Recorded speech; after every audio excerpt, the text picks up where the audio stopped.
impacting these students and being with them every day, this is my ministry. And I recognize that some of my students are dealing with all kinds of issues that most of them did not create. They come here and they're searching for someone who will smile at them, someone who will say, I see you and I get you.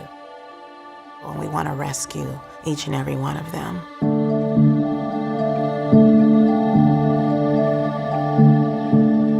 My childhood was pretty rough. My mom left me in a crack house when I was a baby, so my auntie had to come get me when my mom went to jail.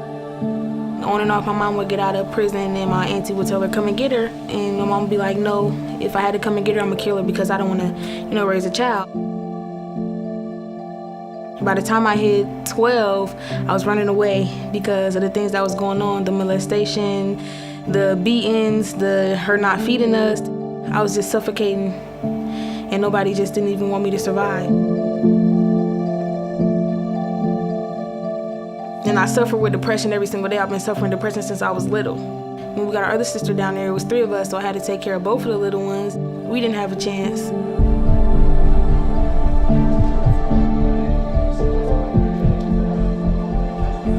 My first impression of her was, I'm gonna need to watch this one.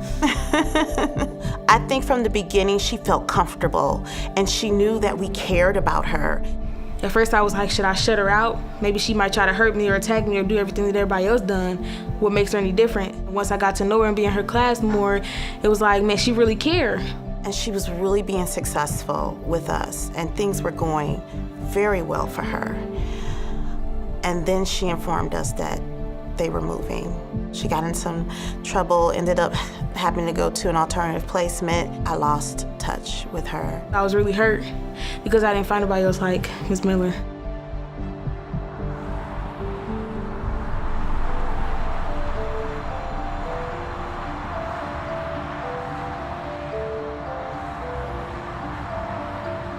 And my first order of business was making sure that she had everything she needed so that she could graduate. Because of her bouncing around in the system, that she might have lost some credits here and there. So we had to kind of work on some creative ways to kind of help her.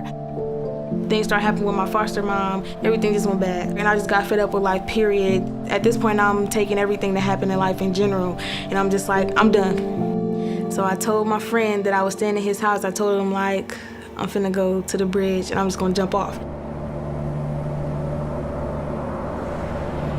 And she was saying goodbye to him and telling him to tell people like me that she loved us. And so I'm with the social worker and I'm like, I gotta go find, I know which bridge, because I'm not from Elkhart. And I'm just like, I'm praying to God. I'm like, Holy Spirit, just guide me. I've been told so many times, if you kill yourself, you're going to hell.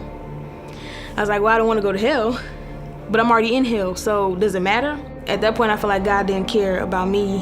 Why would he let these people do the things that they do to me if he loved me so much? I was innocent back then when I was little, and why can't you stop the things that is happening to me and my little sisters? I'm like, even if you don't stop it from me, I can take it. I will continue to take it if you just take it all off of them. So I just remember, turning around, and as I'm getting towards Main Street, I can see her. And so I jump out of the car and she's saying, no, you shouldn't be here. I don't want you here. I don't want you to see this. And the next thing I know, she's stepping over the railing.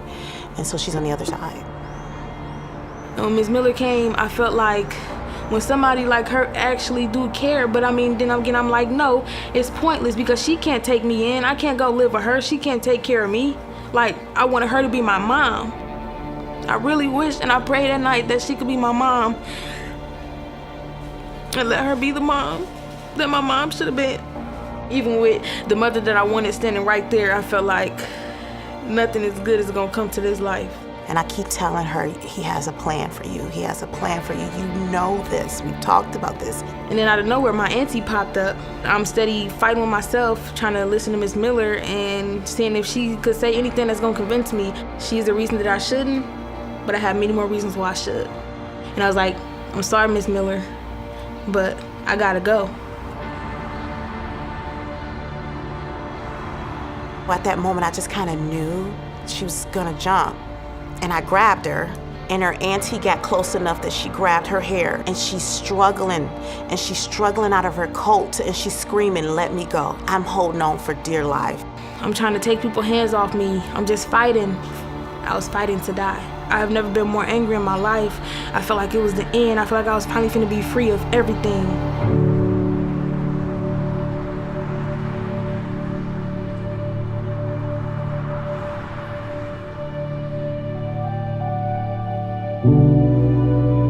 The next thing I know, I think there was a fireman, and then he was able to like push her over from her legs, and then she lands on the ground, and I'm just on top of her, and we're both sobbing. I went to a psych ward, and they evaluated me in a week's time, and then I went to JDC, and I had to sit in there for about 3 months. I'm not authorized to see her. I'm not a parent, I'm not a guardian. I felt helpless because I couldn't go talk to her. So I begged for them to let me out one more time and just let me try one more time at life.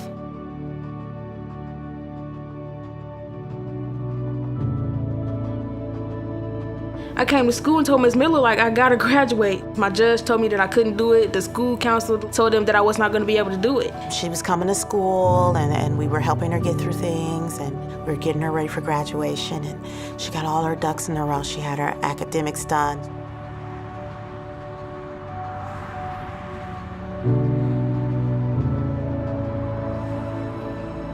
And I was the one that wheeled her out with her class.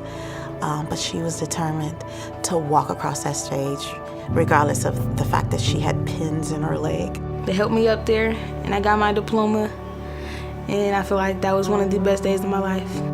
That was a moment, seeing her walk across that stage. Jasnai, Shanique, roll.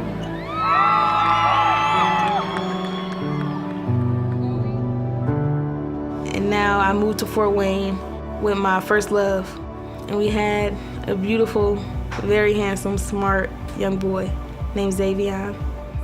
And I'm working hard to make sure he have the life that I never had. I tell people all the time that I'm not just a teacher as this is my job. I tell people all the time that being an educator is my calling.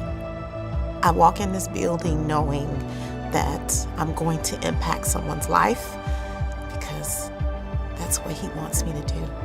When I look back on the day that I was on that bridge, they saved the person that didn't want to be saved at the moment. But when I look at Xavier, it's like, I feel like life is worth more than living. I gotta give it my all. Promise you'll be alright. Promise you'll be alright. If anything, alright. Promise you